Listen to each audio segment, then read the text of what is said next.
Ça va, alhamdoulilah. Ouais, du coup, ouais, je voulais parler aussi de l'Iran. Ouais. Et en fait, moi, je savais dès le départ que c'était du flanc, tout simplement parce que si Trump utilisait la bombe nucléaire, ça ouvrait la porte à la Russie pour bombarder l'Ukraine, avec une bombe nucléaire également. Ça ouvrait la porte à la Corée du Nord également, à faire ce qu'ils veulent. La Chine, qui pourrait bombarder également Taïwan. Mais Donc, frérot, il y a pas juste que, mais il y a pas que ça. Je sais pas ce que le premier frère aussi il en pense, que vous en pensez les deux. Mais je crois que là, il y a un avant et un après. Ça veut dire qu'en fait, ouais, on est d'accord que s'il y a un cessez-le-feu ce soir, les États-Unis ouais. ont perdu la guerre, clairement et honnêtement. On va se dire la vérité. Donc, son poids à l'international, plus personne ne respectera les ricains. Et je vais te dire une chose, la seule chance des ricains pour qu'ils continuent à se faire respecter, c'est de... Non, il faut pas que je le dise. Wallah l'azim, il y a Algérie-Argentine à 3 heures du matin, il y a Algérie-Soudan à 5 heures du matin. C'est surtout le coup de maître de J'ai même pas Macron. envie de le dire.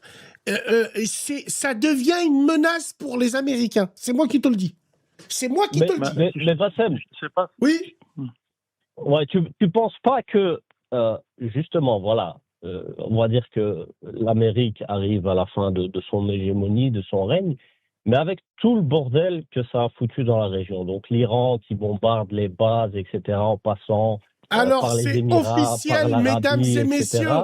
C'est officiel. Do you feel something? Un accord a été conclu Ouais, c'est ce que pour je veux un dire. Mais oui, cessez-le-feu de 2 mais oui, semaines. De 2 oui. semaines. Wallah, au Mais là, début de Bassem, l'émission, je vous ai dit c'est du bluff. C'est du mais bluff. oui, mais c'était flagrant. Bassem, moi maintenant, le coup d'après, est-ce que ce ne serait pas les pays arabes de la région qui se vengeraient, hein, et quand tu regardes un peu les Twitter, tu vois les tweets des Émiratis et compagnie, ils ont le seum sur les Iraniens. Donc, pour moi, je pense que le danger prochain, Manifestation en cours à Washington. Manifestation en cours à Washington. Madagascar déclare l'état d'urgence énergétique pour 15 jours. Plus de pétrole. Thaïlande, pareil. Là, il est en train de parler. Je ne sais pas ce qu'il est en train. Alors, Donald Trump accepte de décaler l'ultimatum. Mais c'est plus un ultimatum. Mais pourquoi il parle d'ultimatum? Il a là la guerre, alors qu'on soit clair, la guerre ne reprendra plus. C'est fini. Bassem, avec je sais les pas si Américains, Avec les Oui. Américains. Les Américains vont laisser Israël et vont lui dire, comme dans Scarface, voilà, c'est ton et bourbier, les Franck. Israéliens, avec les C'est ton Saoudis et bourbier. compagnie, je pense qu'ils Exactement. vont jouer leur jeu là. Il va dire, comme le flic, c'est ton bourbier, Franck. Il va lui dire comme ça. Oui, je te le dis, il a perdu Trump et il se barre. Il se barre pourquoi? Parce que, Hein? comme vous l'avez dit, les frères, si bien dit, il y a sa mi-élection, l'économie américaine suffoque, et il se dit, j'ai beaucoup plus à perdre qu'à gagner, tout simplement. Dites ce que vous voulez sur Trump, mais en matière d'accord, il joue un jeu différent. Pendant que les politiciens parlent, il exerce une pression jusqu'à ce que l'autre camp se plie. Si quelqu'un peut forcer le résultat dans cette guerre en Iran, c'est lui. Quand un accord est conclu et que les critiques se taisent. Alors, qu'est-ce que vous en pensez de ce tweet? Parce qu'il faut dire la vérité. Même si Trump a perdu la guerre, il accepte un ultimatum. Il accepte. Enfin, il négocie un cessez-le-feu avec l'Iran. C'est parce que peut-être que lui aussi, il s'est dit merde. Bibi, il m'a mis dedans. Et maintenant, ce qui Bah va oui. être intéressant, les frères, et ce qui va être extraordinaire, moi, ça m'étonnerait même pas que pendant ces 2 semaines-là, est-ce que la régie ici, je dis ça, est-ce que ça peut nous coûter Haja? Les Sions sont capables de frapper les États-Unis sous faux drapeau. Ouais, bah, sous faux drapeau, ce ne Wallah serait pas la al-azim. première fois. Pendant ces 2 semaines-là, ils vont faire Haja. Parce que ça, c'est leur plus grand cauchemar. Que la guerre ne reprend plus entre l'Iran et les États-Unis. Et si les États-Unis partent maintenant, le pays qui commence par un I, il est foutu. C'est fini. C'est terminé.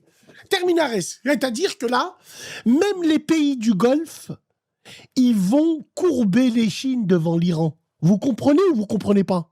Bah, ce serait le C'est scénario parfait à mes yeux. Oui, oui. c'est la revanche aussi des BRICS. C'est-à-dire qu'il y a ce que tu dis là, c'est la déclaration de Joe Kent, le patron de l'antiterrorisme, un truc comme ça, qui avait dit ça, qui avait dit qu'il y avait une poussée d'une extrême droite très forte américaine pour imposer Alors, une intervention. les frères, on va dire ce que Trump dit. Suite à mes entretiens avec le premier ministre pakistanais, Shehbaz Sharif, et le maréchal Asim Mounir, auxquels ils m'ont demandé de suspendre les frappes militaires prévues. Connaissant Trump, je me suis dit, il utilise même les Pakistanais. Il leur dit, les Pakistanais, dites qu'on passe par vous. Alors que peut-être ils sont même pas au courant, eux.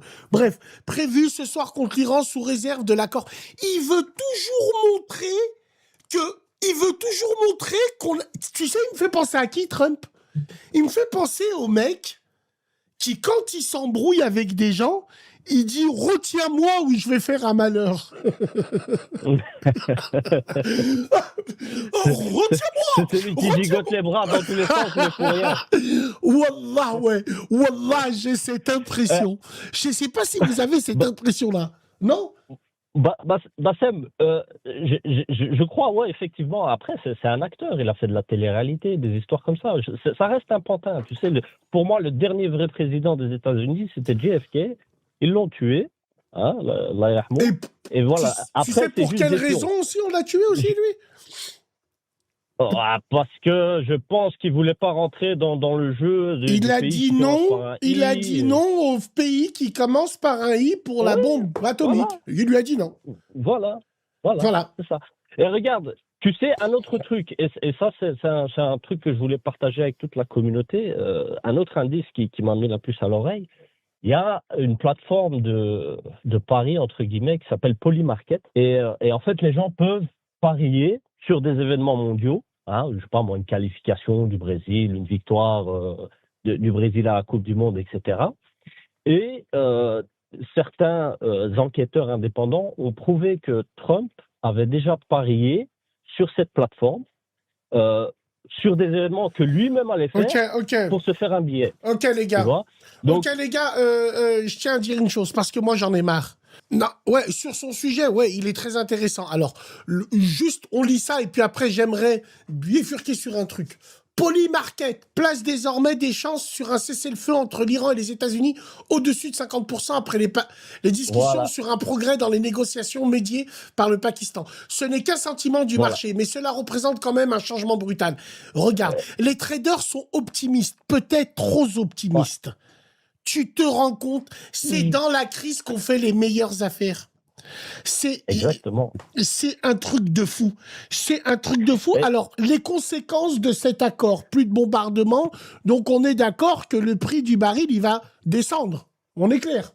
Parce que là, normalement, c'est déjà le cas. Montre-moi la régie. Parce que là, les frères, ça va être quoi la prochaine étape, là? Là, il n'y aura plus de bombardements américains et iraniens. Là, on va négocier le détroit d'Ormuz. Ils vont l'ouvrir. Donc là, nous avons en direct les marchés du pétrole brut réagissent au dernier poste de Trump. Je vous ai dit quoi? Ce mec, quand il parle aux investisseurs. Il parle pas aux Iraniens. Il parle pas. Donc, et moi, je vais te dire, chacun voit comme il veut. Maintenant, on peut faire... tout le monde peut faire ses calculs. L'Iran va ouvrir le détroit d'Ormuz. Tu sais pourquoi? Parce que l'Iran, ils ont 3 cerveaux.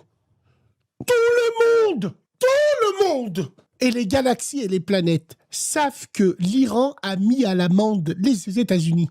Ça, c'est un secret pour personne. C'est un secret de polichinelle. Mais l'Iran, ils sont mal vus. C'est des ogres, c'est des... Et bien là, ils vont faire les bons samaritains, ils vont ouvrir le détroit d'Ormuz pour sauver l'économie mondiale. Et tout le monde va leur tirer des pipes. C'est clair, net et précis. Moi, je la vois gros comme une maison. Le détroit d'Ormuz va réouvrir.